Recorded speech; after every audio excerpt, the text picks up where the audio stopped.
kind of a regular at Cigars and Stripes out in Berwyn. He did the show for me a couple of months ago. I like this character a lot. He's got a beard, or as I like to call it, a flavor saver. You ladies, you know what I'm talking about. All right, that's always good. Please give it up for your Quattro comic, Larry Artz.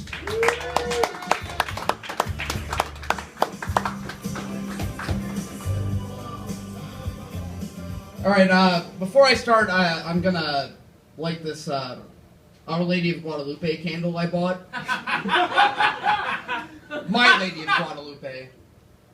That's right, she's mine. Get your own Lady of Guadalupe.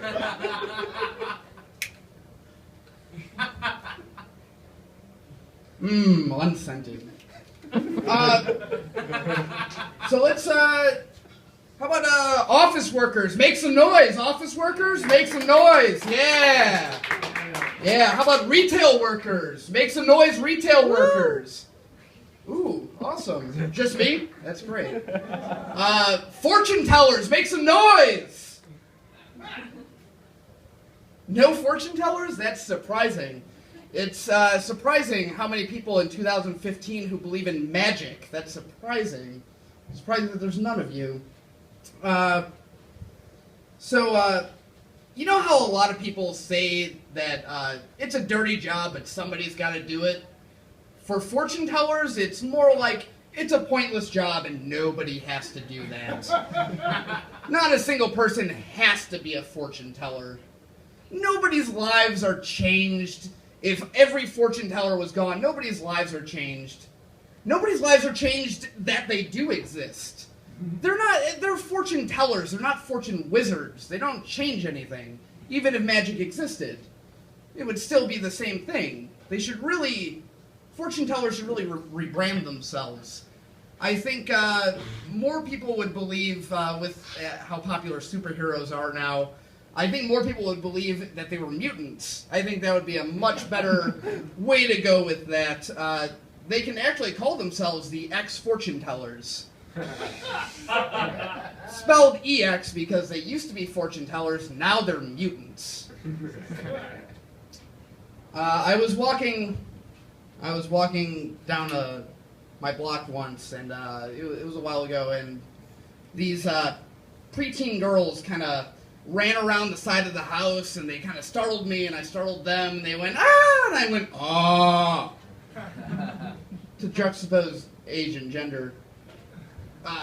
And it was great. It was kind of a fun moment. It was like, oh, this is fun, and we're having a humanist moment. And then they started giggling and running the other way, and one of them screamed, he's so scary! Like, audibly, like, on purposely, like, to ruin my day. And you never want to have an existential crisis from someone who has very serious conversations about which My Little Pony is the most whimsical. You never want to have that. If it were two bronies, I would have killed myself. That's all I'm saying. That's where that would have gone. I used to find dates on OkCupid.com. Is anyone familiar with OkCupid? Yeah, you've done that before, right? Yeah, I found dates on OkCupid.com, which is an overstatement. They didn't go with GreatCupid.com. They didn't even go with GoodCupid.com, and they still managed to oversell themselves.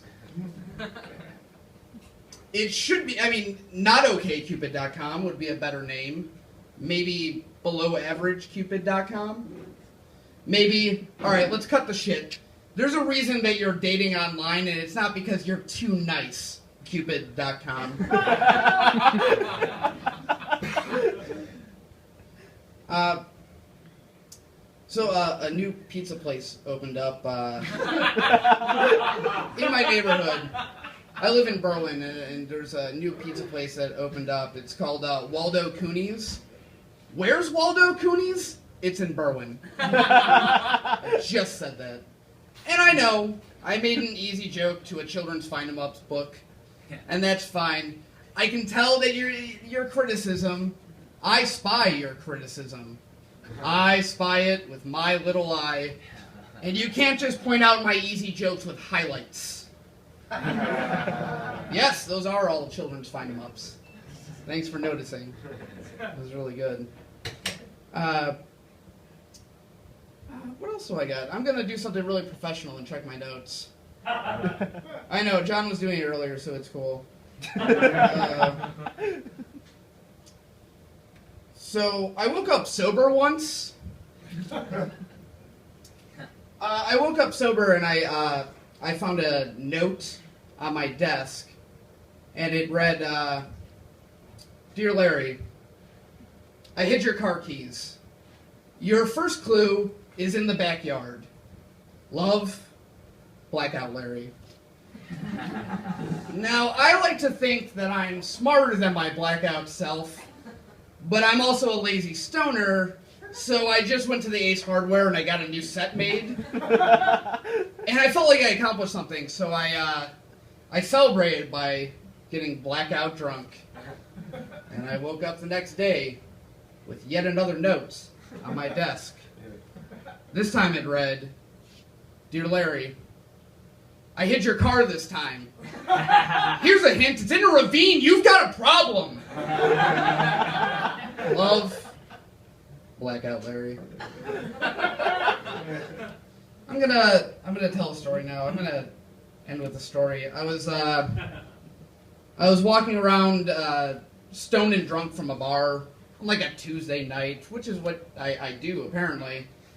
And I was walking, this kind of like skeevy looking tweaker guy kind of walks up to me and he's like, "Oh, hey, you got a cigarette?"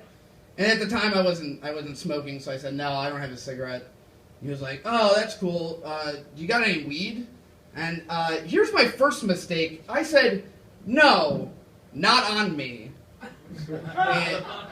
And he said, "Oh, that's cool. Let's just go to your place." And I have never turned back on my word so fast in my entire life. I was like, "Yep, I've got some. We can go smoke anywhere. We can go smoke somewhere." I'd rather explain to a cop why I'm smoking weed with a stranger in a park than explain to my girlfriend why all of our furniture's gone in the morning. So we're smoking. We're sitting in a park, and we're smoking out of a one-hitter. And he's like, "Oh, hey, this is cool. You know, my buddy lives like a block and a half away from here. He would love to smoke with you." And I'm like, "Okay, well, you're going to follow me home if I don't. So, yeah, let's go to your buddy's place. That's cool." And it was like a block and a half away. We walked there, and we get up to the steps, and we're walking up, and he turns around, and he goes, "Oh, by the way, these guys are 2'6". You 2'6"? And I felt so flattered. I just felt so flattered. I'd never been mistaken for a gang member before. I didn't know what to do with myself. Do I get a neck tattoo with a baby devil riding on My Lady of Guadalupe? I don't know. Do I shave Mean Muggin into my beard? I don't know.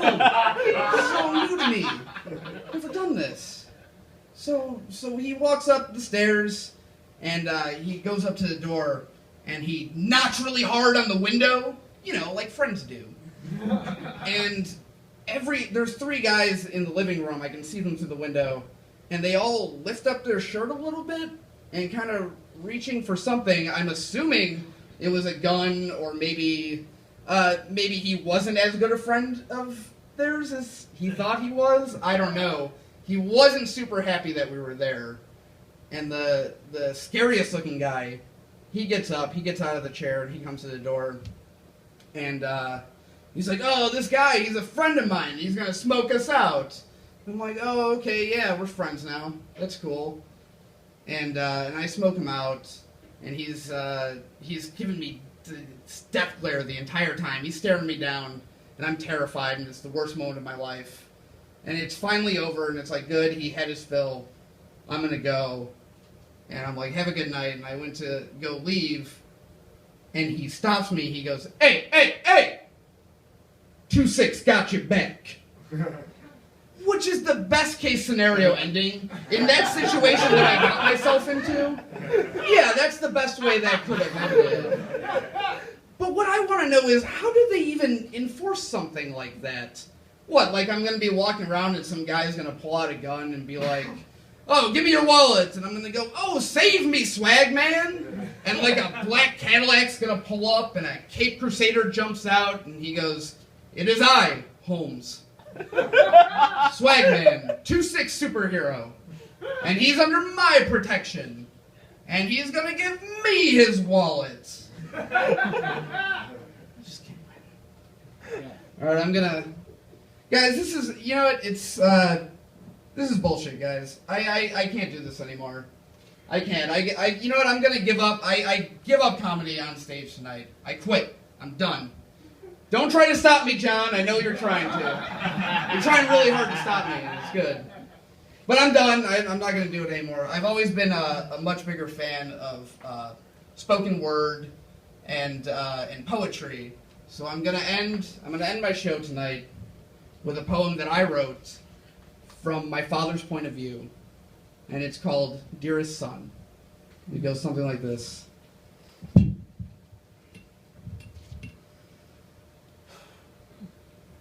Pack your shit and get the fuck out of my house! Pack up your shit and get the fuck out of my house! You're 28 goddamn years old, it's fucking pathetic!